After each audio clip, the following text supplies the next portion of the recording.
A maçonaria está impregnada na cultura brasileira há mais de um século.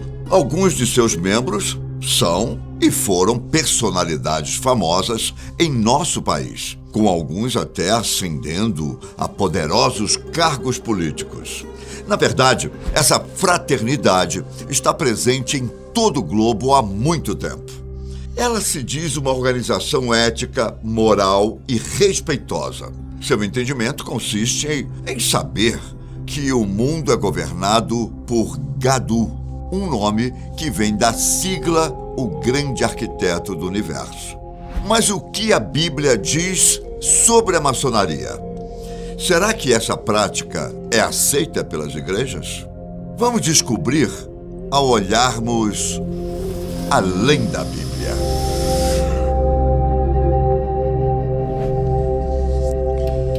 A maçonaria está envolvida com questões filosóficas, filantrópicas, educativas e progressistas.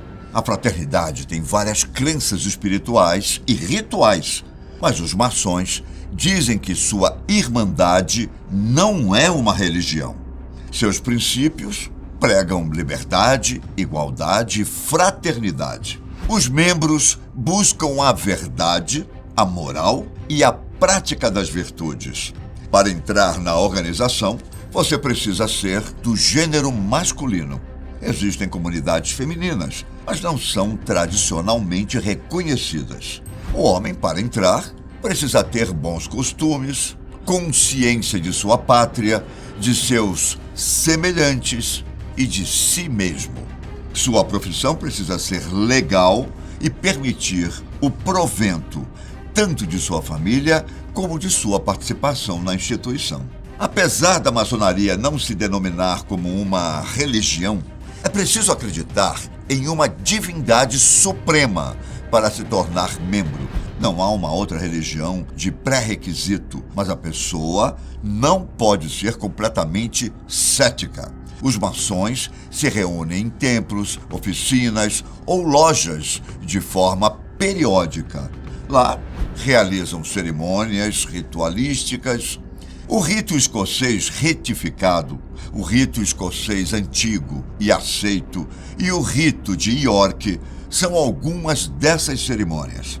Existe também uma hierarquia inerente à organização.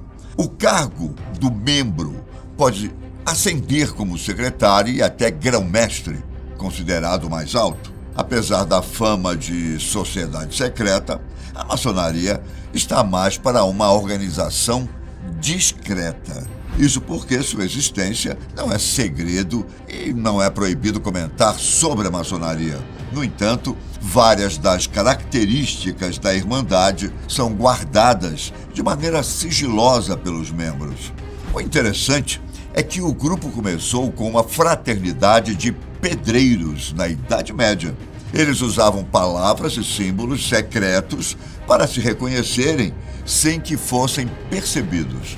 Depois de um tempo, a maçonaria passou a aceitar mais membros e se tornou uma entidade dedicada à liberdade de pensamento, de expressão política e também religiosa.